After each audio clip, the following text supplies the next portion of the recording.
বাংলাদেশের সর্বোচ্চ সিংহের নাম কি? এই প্রশ্নটার উত্তর জানার আগে আমাদেরকে একটা জিনিস ভালোভাবে ক্লিয়ার রাখতে হবে। সিংহ আর মালা এই দুইটা কি এক নাকি আলাদা? সিংহ এবং মালার মধ্যে কিন্তু পার্থক্য রয়েছে।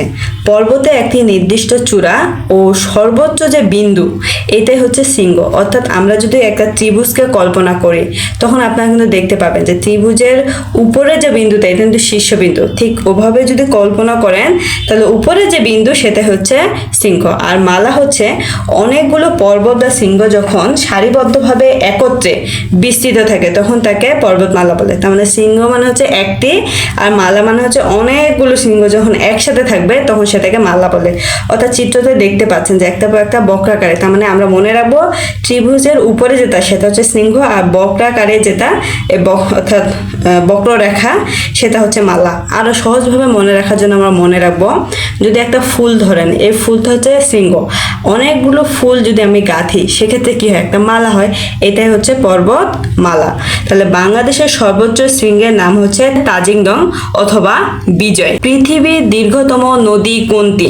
এটি জানার আগে আমরা একটা জানবো দীর্ঘতম আর বৃহত্তম এটার মধ্যে আসলে পার্থক্যটা কোথায়।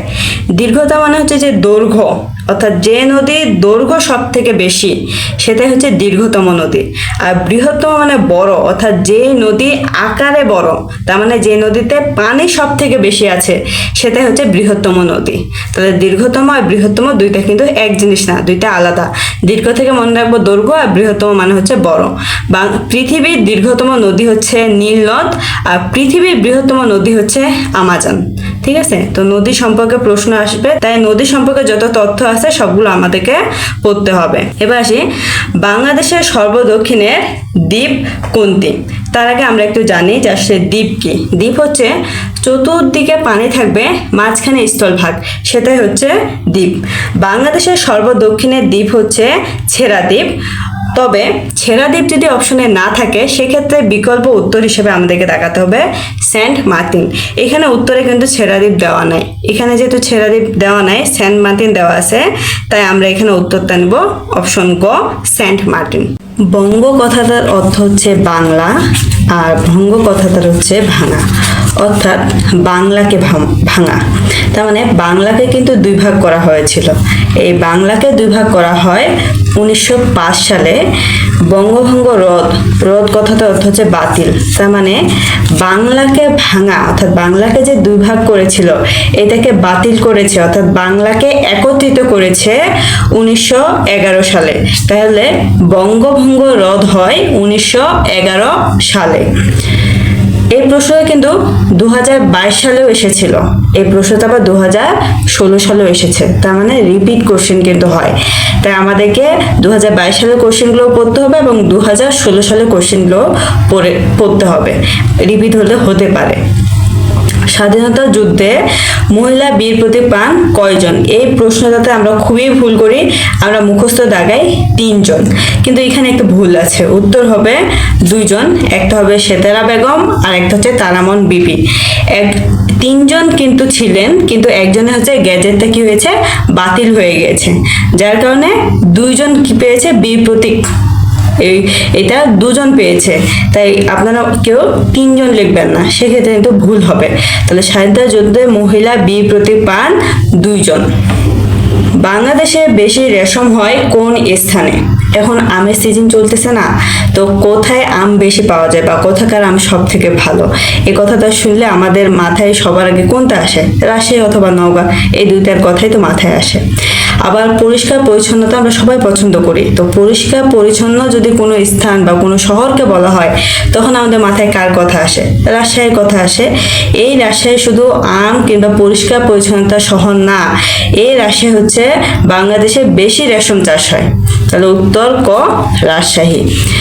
বাংলাদেশের পার্লামেন্টের প্রতীক কি? আমাদের জাতীয় ফুল কি? শাপলা। এই বাংলাদেশের পার্লামেন্টের প্রতীক হচ্ছে শাপলা, তাহলে উত্তর হচ্ছে অপশন গ। হাইতির রাজধানী, হাইতির রাজধানী হচ্ছে পোর্ট অফ প্রিন্স। তাহলে আমাদেরকে রাজধানীগুলো পড়তে হবে, বিভিন্ন দেশের যে রাজধানী সেগুলো আমাদেরকে পড়তে হবে। সুইডেনের মুদ্রার নাম কি? না, তার মানে এইটাও আমাদেরকে পড়তে হবে, অর্থাৎ মুদ্রার নাম, রাজধানীর নাম, এগুলো আমাদেরকে পড়তে হবে। এবার দেখেন বর্তমানে আমরা কোন জিনিসটা নিয়ে বেশি চিন্তিত আছে, আর্জেন্টিনা জিতবে নাকি ব্রাজিল জিতবে, মানে বিশ্বকাপ আসলে কার হবে, এটা নিয়ে আমরা বেশি আলোচনা করতেছি এবং এটা নিয়ে আমরা চিন্তিত। ঠিক 2016 সালে তখন কিন্তু টি-20 বিশ্বকাপ হয়েছিল, এখন কিন্তু কি হচ্ছে ফুটবল বিশ্বকাপ। তাই এই ফুটবল বিশ্বকাপ থেকে আমরা কি করব, এই ফুটবল বিশ্বকাপ থেকে আমরা হচ্ছে বিভিন্ন যে প্রশ্নগুলো আসতে পারে সাধারণ জ্ঞানের, সেই প্রশ্নগুলো অবশ্যই ভালোভাবে আমরা পড়ে রাখবো। যেহেতু 2016 সালে টি-20 বিশ্বকাপ চলতেছিল, তাই এই প্রশ্নটা এসেছে। 2022 সালে এখান থেকে কিন্তু একটা নাম্বার ইনশাল্লাহ থাকবে।